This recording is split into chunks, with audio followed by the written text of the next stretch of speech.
16 février 1986. À l'aube, au nord du 16e parallèle tchadien, un équipage français de 3 hommes avance dans le sable encore froid. Devant eux, à moins de 2 kilomètres, une colonne libyenne se met en route. Des T-55 soviétiques, 36 tonnes chacun, 100 mm de canon. La machine des 3 Français pèse 8 tonnes et demie. Le chef de char ajuste sa visée. Il a 12 secondes pour tirer le premier, et aucune pour hésiter. Cette machine s'appelle Sagaï, un ERC-90 fabriqué à quelques milliers de kilomètres de là, à Marolles en Urpois, dans les ateliers de Panard. Un blindé de reconnaissance à 6 roues motrices, conçu pour faire exactement ce qu'il est en train de faire ce matin de février. Tirer en premier, puis s'en aller très vite. Le paradoxe est que rien, dans la doctrine blindée mondiale des années 70, ne prévoyait cette machine. À Moscou, on construit des chars à chenilles. À Washington, on construit des chars à chenilles. À Bonn, on construit des chars à chenilles. Partout, la même équation, la même logique, la même certitude. Partout, sauf dans un bureau d'études français où, depuis plusieurs années, quelques ingénieurs préparent une hérésie. L'hérésie part d'un constat simple que personne en Europe ne veut entendre. La France a officiellement quitté ses colonies. L'Indochine en 1954, l'Afrique en 1960, l'Algérie en 1962. Officiellement, Paris n'est plus une puissance impériale. Officieusement, Paris signe des accords de défense avec presque toutes ses anciennes colonies africaines, installe des bases permanentes et garde la clé de plusieurs capitales du continent. Cette contradiction porte un nom, que personne à l'Élysée ne prononce en public. La France-Afrique. Pour faire vivre cette doctrine non dite, il faut une armée capable de quelque chose que les autres armées du monde ne savent pas faire. Arriver vite. Très vite. De Paris à Libreville, de Paris à N'Djamena, de Paris à Abidjan, en moins d'une journée. Avec une puissance de feu suffisante pour faire la différence face à une armée régulière adverse, et sur un terrain où les distances se comptent en centaines de kilomètres de pistes. Dans les salles de planification de Satory, au milieu des années 70, un officier du Bureau des études de l'armée de terre rédige une fiche de 2 paragraphes. Il demande un blindé de reconnaissance, armé d'un canon de 90 mm, d'un poids inférieur à 10 tonnes, capable d'être transporté dans la soute d'un Transal C-160. Dans les couloirs, quelqu'un appelle ce document de la science-fiction. L'officier signe quand même. Panard, à Marolles en Urpois, est l'entreprise qui prend la commande au sérieux. Panard a déjà une tradition, celle des automitrailleuses coloniales. Depuis les années 50, les petits blindés à roues de la marque circulent dans l'Empire, puis dans ce qui reste de l'Empire. L'AML 60, puis l'AML 90 ont été produits à des milliers d'exemplaires et exportés sur toute la planète. Panard sait construire des machines légères qui roulent longtemps sur du sable. Mais un ERC, un engin de reconnaissance cavalerie, c'est autre chose. C'est plus gros, c'est plus armé, et surtout c'est censé tenir tête à des chars. L'école française du blindé à roues n'est pas née d'un caprice d'ingénieur. Elle est née de l'Algérie et de l'Indochine. Dans ces 2 guerres, les chars à chenilles ont été décevants. Trop lourds pour les pistes, trop chers en entretien, trop lents sur les longues distances. À l'inverse, les véhicules à roues ont tenu. Ils ont gardé la route pendant des semaines sans tomber en panne, ils ont traversé des provinces entières à 20 ou 30 km/h de moyenne, ils ont donné aux unités françaises une autonomie que les chenilles ne savaient pas offrir. Quand la France est sortie d'Algérie, en 1962, ses officiers de cavalerie ont ramené une conviction. Pour les guerres que nous allons vivre, le char à chenilles est un outil européen. Pour le reste du monde, il faut autre chose. Ce reste du monde, dans la tête des planificateurs français, c'est très précisément l'Afrique. Le continent où la France a signé, entre 1959 et 1962, près d'une vingtaine d'accords de défense ou de coopération militaire. Le continent où Paris doit être capable d'intervenir en quelques heures, sans consulter personne, sans demander l'autorisation des Américains, sans attendre l'OTAN. Pour cela, il faut une machine qui tient dans un avion. Le Transal C-160 est le 2e acteur de cette histoire, et peut-être le plus important. Cet avion de transport franco-allemand, entré en service dans les années 60, a une soute de dimensions précises. La machine qui doit y entrer doit respecter ces dimensions. Largeur, hauteur, longueur, poids. Toute la spécification de la Sagaie découle de la soute d'un avion. C'est une conception à l'envers. Ailleurs dans le monde, on dessine d'abord le blindé, puis on cherche comment le transporter. Les Français font le contraire. Ils dessinent d'abord l'avion, puis ils sculptent un canon autour. Le résultat, quand il sort des ateliers de Panard au début des années 80, ressemble à une contradiction roulante. Une silhouette élancée, presque civile, avec une tourelle trop grosse pour le châssis. Un canon de 90 mm qui est le même calibre que celui du char allemand Panther de 1943. Posé sur une machine qui pèse à peu près comme un petit camion de livraison. 6 roues, 3 hommes d'équipage, une vitesse sur route proche de 100 km/h. Les premiers essais ont lieu sur le polygone de Satory, au sud-ouest de Paris. Les officiers de la cavalerie qui assistent aux démonstrations ne savent pas quoi penser. Certains voient une révolution, d'autres voient un cercueil à roulettes. Un officier allemand invité en observation, selon les récits qui circulent dans le milieu, repart en écrivant que les Français ont perdu la tête. Le blindage de la Sagaie est mince. Une mitrailleuse lourde peut le traverser. Un obus de char le transperce sans difficulté. Dans une guerre européenne classique, cette machine n'a aucune chance. Les concepteurs le savent. Ils l'ont toujours su. La Sagaie n'a jamais été pensée pour une guerre européenne classique. Elle a été pensée pour une règle simple, presque cynique, que les officiers de cavalerie répètent entre eux. Celui qui tire le premier a tout gagné. Celui qui tire le second est déjà mort. Toute la machine est un système pour tirer en premier. Vitesse d'approche, silhouette basse, tourelle stabilisée, canon puissant pour le calibre. Tirer, reculer, disparaître dans la poussière. Pas de duel frontal, pas de résistance à l'obus. La survie par le mouvement, jamais par le blindage. En 1984, les premières Sagaie de série sortent de Marolles. Elles ne partent pas vers la frontière allemande. Elles ne partent pas dans les régiments de Champagne qui attendent l'armée rouge. Elles partent directement en Afrique, vers Djibouti, vers le Sénégal, vers le Gabon. Elles entrent dans les régiments qui ont une mission précise, jamais écrite dans les journaux. Pouvoir décoller demain matin. Et pendant que les premières Sagaie s'installent dans leur nouvelle garnison, à 2000 km au sud, dans un pays que la France connaît très bien, une guerre commence à tourner. Le Tchad est en feu depuis une décennie. Le colonel Kadhafi, à Tripoli, a décidé que la moitié nord du pays lui appartenait. Il y a installé ses chars, ses hommes, ses généraux. Il a construit à Wadi Doum une base aérienne que les satellites français photographient avec inquiétude. Face à lui, un régime tchadien fragile, soutenu par Paris, qui n'a ni les moyens ni l'équipement pour repousser l'offensive. La France regarde la carte. Paris sait que si Kadhafi prend N'Djamena, toute l'Afrique francophone comprendra le message. Que la protection française n'est plus crédible. Que les accords signés dans les années 60 ne valent plus rien. Pour Paris, ce n'est pas une guerre au sujet du Tchad. C'est une guerre au sujet de la parole donnée à tout un continent. La décision tombe à l'Élysée en août 1983. La France intervient. Opération Manta. Plusieurs milliers d'hommes traversent la Méditerranée, puis le Sahara, jusqu'à la ligne rouge que Paris trace sur la carte, le 16e parallèle.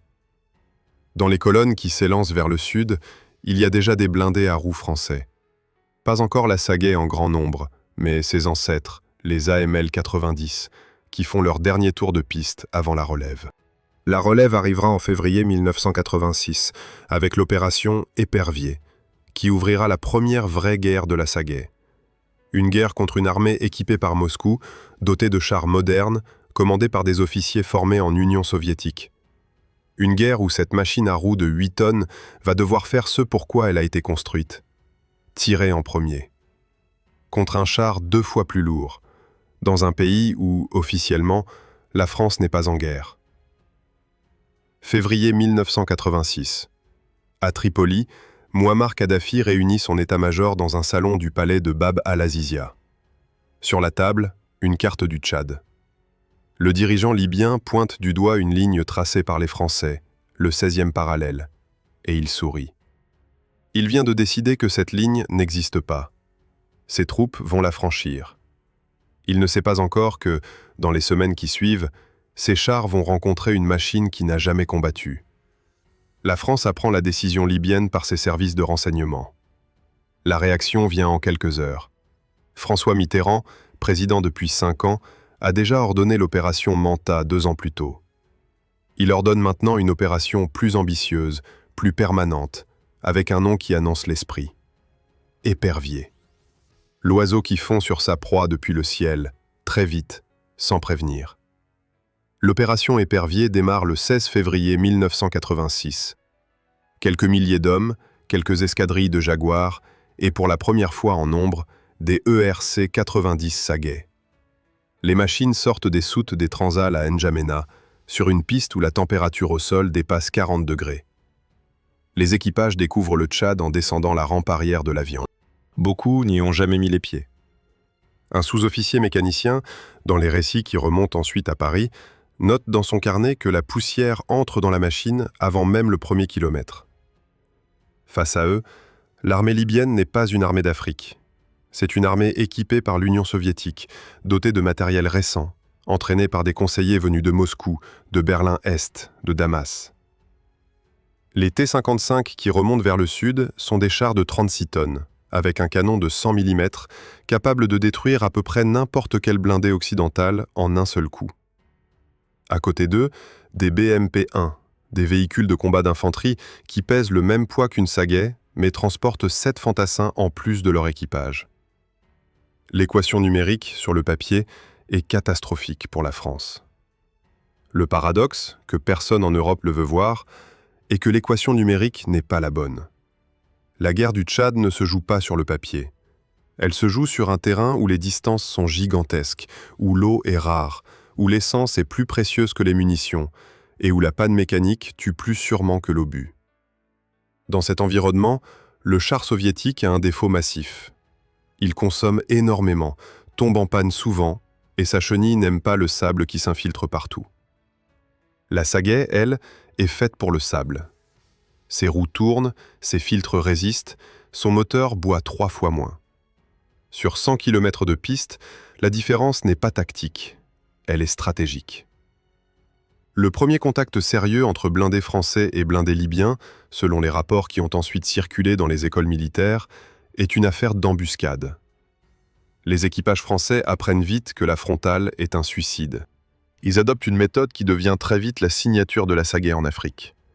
Repérer la colonne adverse depuis une position élevée, attendre qu'elle passe dans un couloir naturel, ouvrir le feu à moins de 2 km, disparaître avant la riposte. La Pushing française ne cherche pas à tenir le terrain. Elle cherche à éroder l'adversaire, coup par coup, jour après jour.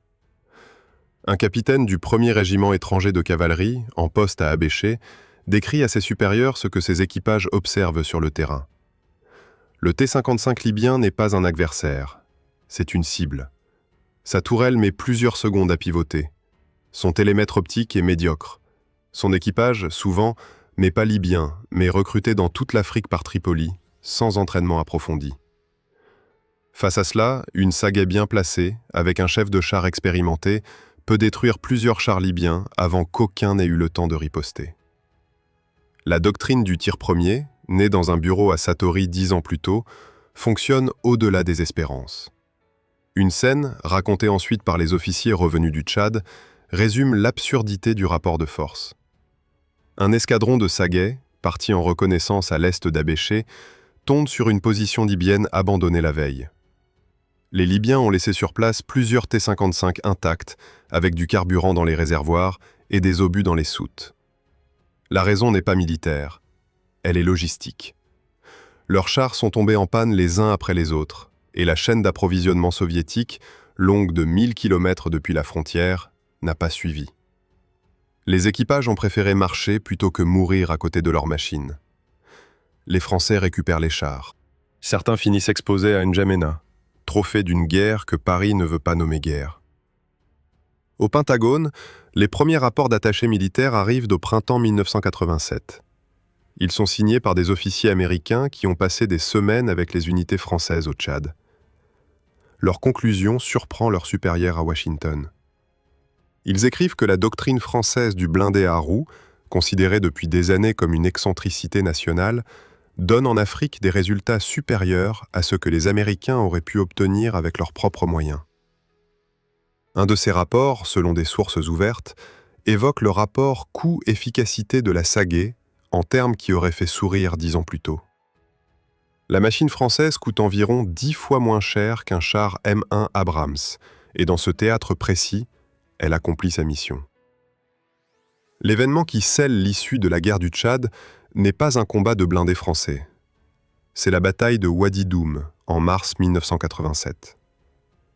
Les forces armées tchadiennes, les FANT, commandées par Hassan Jamous, attaquent la base aérienne libyenne avancée. Leurs moyens sont dérisoires.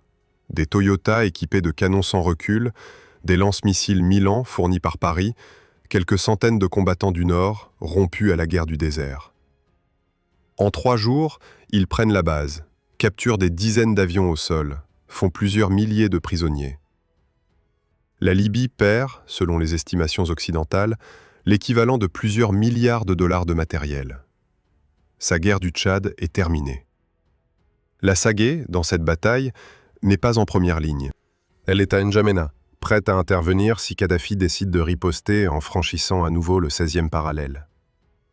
Son rôle est celui d'une menace permanente, d'un verrou qui ne se voit presque pas mais qui dissuade. Les Libyens savent, depuis 1 an, qu'ils ne peuvent pas percer cette ligne. Ils ne l'attendent plus. Pour Panard, à Marolles-en-Hurpois, les retours du Tchad sont un triomphe commercial silencieux. Les commandes arrivent de plusieurs pays africains qui observent la performance française. Le Gabon, le Cameroun, la Côte d'Ivoire, le Tchad lui-même s'équipe. La Sagaie devient l'instrument d'une diplomatie de 2e rang, celle où Paris place ses machines là où il place ses intérêts. Dans les états-majors européens, on commence à parler de cette machine autrement. Ce n'est plus une excentricité française, c'est un choix validé par le feu. Un officier du bureau des études, invité à une conférence de l'OTAN à la fin des années 80, prononce une phrase que ses homologues retiendront. Il explique que son pays a gagné au Tchad avec une machine que personne n'aurait voulu utiliser 5 ans plus tôt. Et il ajoute, presque à voix basse, que la prochaine fois, la Sagaie ne combattra peut-être pas contre des Africains équipés de matériel soviétique. Elle combattra peut-être contre les Soviétiques eux-mêmes. Personne, cet été-là, n'imagine à quel point il se trompe. La prochaine guerre de la Sagaie ne sera pas contre Moscou. Elle aura lieu dans un désert beaucoup plus grand que le Sahara tchadien, aux côtés d'une armée 100 fois plus nombreuse que celle de la France, et devant des officiers américains qui ne prennent toujours pas très au sérieux la doctrine française du blindé léger. Ils vont avoir 3 semaines pour changer d'avis. 2e août 1990, 4 heures du matin. Les divisions blindées de la garde républicaine irakienne franchissent la frontière du Koweït. En 8 heures, le pays est pris. Saddam Hussein vient d'annexer un émirat membre des Nations Unies et surtout un émirat qui produit près de 10% du pétrole mondial. Le monde en tient son souffle. À Paris, François Mitterrand, qui a passé l'été à Latch dans son refuge landais, rentre à l'Élysée. La décision française met plusieurs semaines à mûrir. Le président socialiste hésite. Son gouvernement est divisé. Le ministre de la Défense, Jean-Pierre Chevènement, refuse l'idée d'une intervention française aux côtés des Américains et finira par démissionner au cœur de la guerre en janvier 1991. Mais Mitterrand tranche. La France enverra des troupes, pas en accessoires, en acteurs. Ce sera la division Daguet, une formation improvisée à partir de plusieurs régiments de la 6e division légère blindée, d'unités de la Légion étrangère et de soutien logistique tirés de toute l'armée française. Près de 12 000 hommes, rassemblés en quelques mois, expédiés vers le désert saoudien. Dans les soutes des navires qui partent de Toulon et de Marseille, il y a une liste d'équipements qui fait hausser les sourcils des Américains chargés de les accueillir à l'arrivée. Des AMX-30 en petit nombre, un char moyen dépassé. Des AMX-10 RC blindés à roues de plus grand calibre. Et des Sagaie, beaucoup de Sagaie, comme colonne vertébrale de reconnaissance et d'appui-feu. Aucun char lourd moderne. Aucun équivalent du M1 Abrams américain ou du Challenger britannique. Les Français viennent à la plus grande guerre blindée depuis 1945, avec ce qu'un observateur appellera, non sans méchanceté, des voitures de sport armées. Sur la base aérienne de Yambou, en Arabie Saoudite, à la fin de l'automne 1990, les navires français commencent à décharger. Un officier américain de liaison, affecté à la coordination avec Daguet, regarde descendre les premières Sagaie sur le quai. Il n'a jamais vu cette machine. Il consulte sa documentation. 8 tonnes et demie, un canon de 90 mm, 6 roues. Il rédige son rapport du jour. Selon des témoignages recueillis plus tard, il conclut ce rapport par une phrase simple. Les Français semblent penser que cette guerre sera facile. Son supérieur, à Riyad, note en marge qu'il faudra peut-être ménager le contingent français lors de l'offensive, pour éviter des pertes politiquement embarrassantes. Pendant que l'Amérique aligne 500 000 hommes et déploie plusieurs milliers de chars Abrams, la France s'installe dans son secteur. La division Daguet reçoit une mission qui n'est pas anecdotique, contrairement à ce que certains voudront raconter plus tard. Elle est placée à l'extrémité ouest du dispositif allié, à la gauche de la première division d'infanterie américaine. Sa tâche est de couvrir ce flanc ouvert, d'enfoncer les positions irakiennes et de prendre un objectif concret, l'aérodrome et la base militaire d'As Salman, à plus de 150 km dans la profondeur du territoire irakien. La mission est claire, aller vite, aller loin, ne pas s'arrêter. La guerre aérienne démarre dans la nuit du 16 au 17 janvier 1991. Pendant 5 semaines, l'armée de l'air américaine, avec l'appui britannique, français, saoudien et d'autres, pilonne l'Irak sans discontinuer. Les divisions irakiennes qui attendent dans le désert sont décimées avant même d'avoir vu un seul soldat allié. Leur morale s'effondre. Leurs lignes de communication sont coupées. Beaucoup d'unités ne reçoivent plus ni ordre, ni ravitaillement pendant les 10 derniers jours avant l'offensive terrestre. 24 février 1991, à 4 heures du matin. La guerre terrestre commence. Daguet franchit la frontière saoudo-irakienne avec les Américains. Devant les Sagaï, quelques dizaines de kilomètres de désert ouvert, puis les premières positions irakiennes. L'ordre est simple. Progression maximale, aucun arrêt sauf contact sérieux. Les colonnes françaises s'élancent sur 6 colonnes parallèles, avec les Sagaï en tête, à la vitesse où le désert le permet. Le paradoxe apparaît dans les premières heures. Les Sagaï, sur leurs 6 roues, avancent plus vite que les chars Abrams américains à chenilles qui progressent parallèlement sur le secteur voisin. La consommation de carburant est plus faible, les arrêts de maintenance plus rares, la souplesse de manœuvre plus grande. Un chef de peloton de la 6e division légère blindée, interrogé plus tard par un journaliste, racontera que son plus gros problème n'était pas l'ennemi, mais de ne pas dépasser trop vite les unités alliées voisines, pour ne pas exposer son flanc droit. Les premiers contacts irakiens sont décevants, si on peut employer ce mot. Les unités irakiennes qui tenaient le désert, pour l'essentiel des conscrits mal équipés, sortent de leurs tranchées en levant les bras. Plusieurs milliers de prisonniers sont faits dès les premières 24 heures par les seuls Français. Certaines positions sont contournées sans même être combattues. Les officiers français prennent conscience, heure par heure, que la guerre qu'ils vivent n'est pas celle qu'ils avaient préparée. Ce n'est pas une guerre mécanisée de haute intensité, c'est une chasse à l'effondrement, où la vitesse compte plus que la puissance de feu. À As Salman, en fin de matinée du 26 février, les premiers éléments de Daguet arrivent en vue de l'objectif. La base est tenue par plusieurs bataillons irakiens, renforcés par des éléments blindés de la 45e division d'infanterie. Le combat dure quelques heures. Les Sagaï, les AMX-10RC, l'infanterie de marine, couverts par les hélicoptères Gazelle et les canons automoteurs français, prennent position par position. La résistance irakienne est réelle, mais désorganisée. Les pertes françaises de toute l'opération terrestre se comptent en unités, moins d'une dizaine de tués. Les pertes irakiennes face à la seule division française sont évaluées à plusieurs centaines, et les prisonniers à plusieurs milliers. Le 28 février, le cessez-le-feu est proclamé. La division Daguet a tenu son flanc, atteint son objectif, et surtout démontré quelque chose qu'aucun état-major européen ne prenait au sérieux quelques mois plus tôt. Un blindé léger à roues, conçu pour une guerre coloniale de basse intensité, peut participer à une offensive blindée contre une armée équipée à la soviétique, dans un désert ouvert, et le faire sans catastrophe. L'ironie ultime est que la Sagaie n'a jamais, au cours de cette guerre, affronté un seul T-72 irakien en combat direct. Les forces aériennes les avaient réduits en cendres avant son arrivée. Dans les mois qui suivent la guerre, les rapports américains se multiplient. Le Pentagone ne renoncera pas à sa doctrine du char lourd, mais il commencera, silencieusement, à relancer ses propres programmes de blindés à roues.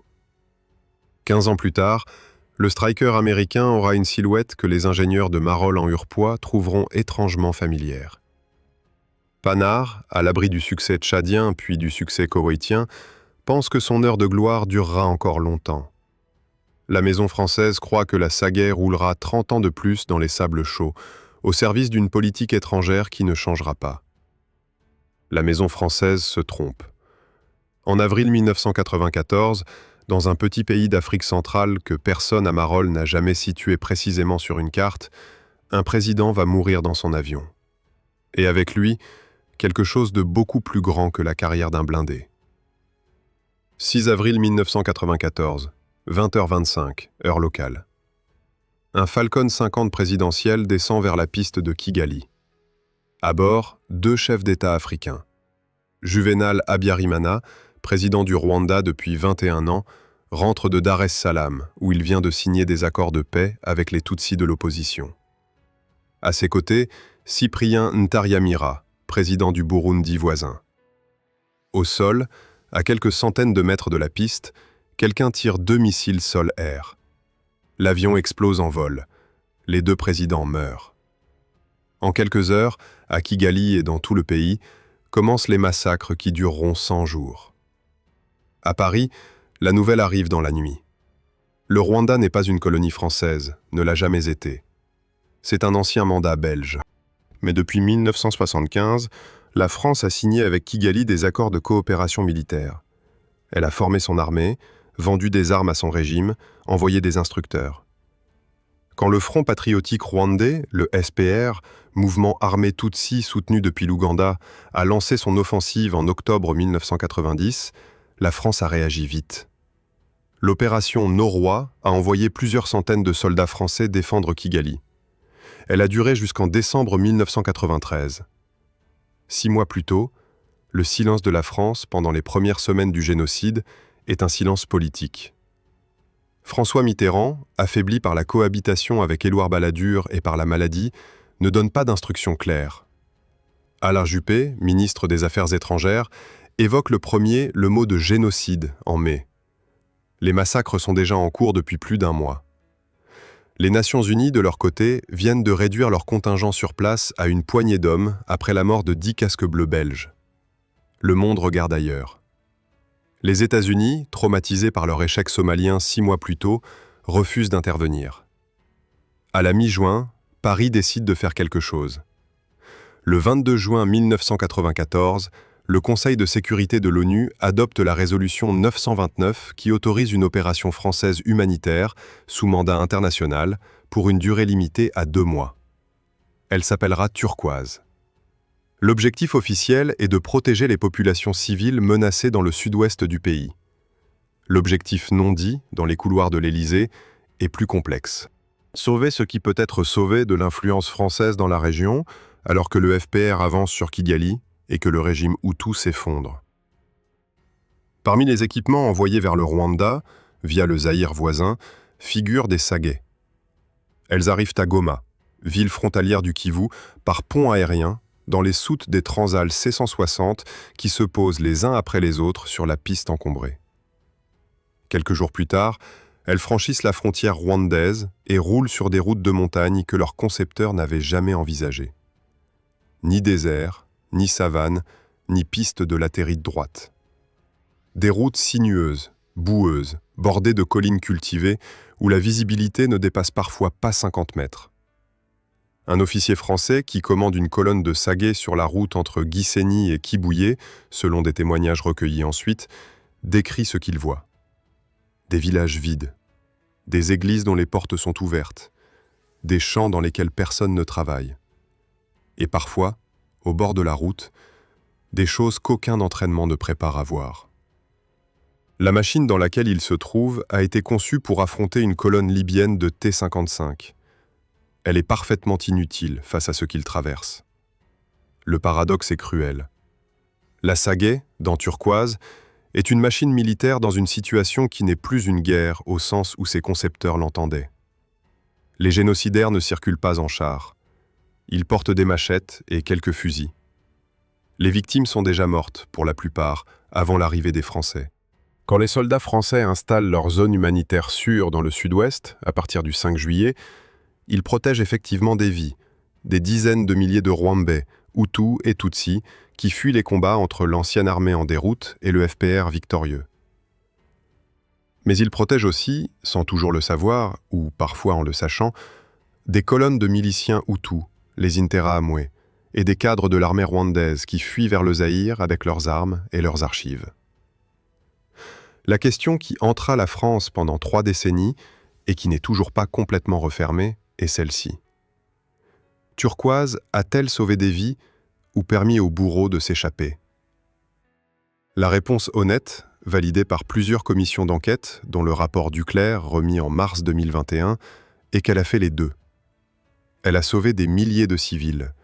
Elle a aussi permis le repli organisé de plusieurs milliers de génocidaires vers le Zaïre, où ils s'installeront dans les camps de réfugiés de Goma et de Bukavu, et où ils prépareront la guerre suivante, celle qui ravagera le Congo pendant 2 décennies. Pour la doctrine française de la France-Afrique, le Rwanda est un point de rupture. Jamais, avant 1994, Paris n'avait été accusé de complicité dans un crime de cette ampleur. Jamais, après, Paris ne pourra plus intervenir en Afrique avec la même tranquillité politique. Les présidents successifs, de Jacques Chirac à Nicolas Sarkozy, de François Hollande à Emmanuel Macron, prononceront chacun des discours pour tenter de fermer cette blessure. Aucun n'y parviendra complètement. La Sagaie, elle, revient de Turquoise à la fin du mois d'août 1994. Ses équipages sont rapatriés. Les machines sont déployées, entretenues, remises en état. Elles retournent dans leur garnison africaine et métropolitaine. Aucune n'a été détruite au combat pendant l'opération. Aucun de leurs canons n'a tiré sur un char ennemi. Elles ont simplement été présentes, lourdes comme un symbole, sur des routes où la présence française signifiait à la fois quelque chose et rien. Dans les archives de Marolles en Hurpois, dans les rapports annuels de Panard, le Rwanda n'est presque jamais mentionné. Ce n'est pas un bon argument commercial. Les clients africains n'achètent pas une machine pour ce qu'elle n'a pas fait. Ils l'achètent pour ce qu'elle a fait, au Tchad et au Koweït. Turquoise reste un silence dans l'histoire officielle de la Sagaie. Un silence que les équipages, eux, n'ont jamais complètement oublié. Au moment où les dernières Sagaie rentrent de Goma, à Paris, des fonctionnaires de la Direction générale de l'armement commencent à travailler sur un document confidentiel. Ils étudient le remplacement à long terme de la Sagaie et de l'AMX-10 RC. Le document est encore abstrait, sans calendrier précis. Il pose simplement une question. Quelle machine, dans 15 ou 20 ans, quand la Sagaie aura trop vieilli, prendra sa place? Personne, ce jour-là, n'imagine que la prochaine grande sortie de la Sagaie aura lieu non pas en Afrique de l'Est, mais dans un autre ancien territoire français. Et qu'elle y fera, pour la première et la dernière fois de sa carrière, quelque chose que personne n'avait prévu pour elle. Tirer sur une armée de l'air. 19 septembre 2002, 4 heures du matin, Abidjan. Des centaines de soldats mutins se déploient dans la capitale économique de la Côte d'Ivoire. Simultanément, à Bouaké et à Korogo, d'autres unités prennent les casernes. Le ministre de l'Intérieur, Émile Boga-Doudou, est assassiné dans sa villa. Le général Robert Gueye, ancien chef de la junte qui avait dirigé le pays 2 ans plus tôt, est tué dans des circonstances jamais totalement éclaircies. En quelques heures, un pays de 16 millions d'habitants, longtemps vitrine de la France-Afrique stable, se coupe en deux. À Paris, Jacques Chirac décide d'envoyer des renforts militaires dans les jours qui suivent. C'est la naissance de l'opération Licorne. Son objectif affiché est la protection des ressortissants français, environ 20 000 personnes présentes dans le pays. Son objectif réel est plus large.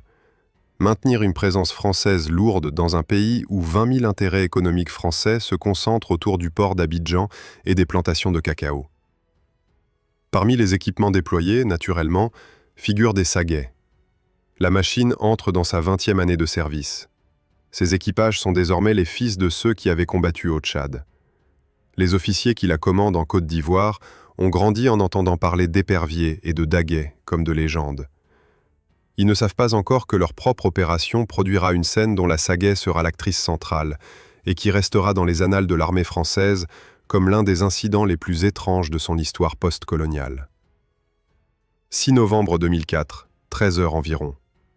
2 avions Sukhoi Su-25 de l'armée de l'air ivoirienne, pilotés par des mercenaires étrangers selon l'enquête française, survolent le camp de la force française à Bouaké. Ils larguent leurs bombes. 9 soldats français sont tués sur le coup, un ressortissant américain également, et près de 40 personnes sont blessées. L'attaque est délibérée. Le régime du président Laurent Gbagbo, à Abidjan, vient de franchir une ligne que personne ne pensait qu'il oserait franchir. Jacques Chirac est prévenu dans l'heure. Sa décision tombe dans l'après-midi, avant même la fin de la journée. L'armée de l'air ivoirienne doit cesser d'exister. Les Sagaie, qui sont stationnés à proximité de l'aérodrome de Yamoussoukro, reçoivent l'ordre de progresser vers les pistes où sont garés les appareils ivoiriens. En même temps, 2 hélicoptères Gazelle français décollent avec mission de détruire tout ce qui peut encore voler. L'opération dure quelques minutes. Les Sukhoi Su-25 sont détruits au sol, ainsi que les hélicoptères d'attaque Mi-24 ivoiriens. Toute l'aviation militaire du pays est anéantie avant la tombée de la nuit. Un chef de char du 2e régiment d'infanterie de marine, décoré ensuite pour cette action, raconte une scène courte à ses supérieurs. Il avait passé sa carrière à s'entraîner pour tirer sur des chars soviétiques dans un désert.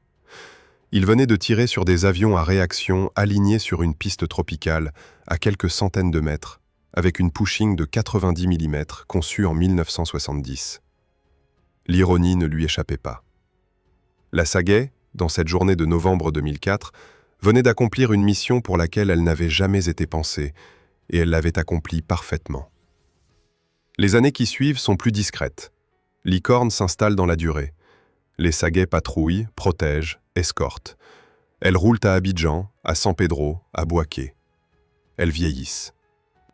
À Marolles en Urpois, Panard lui-même change. L'entreprise fusionne, est rachetée, intègre des conglomérats plus grands.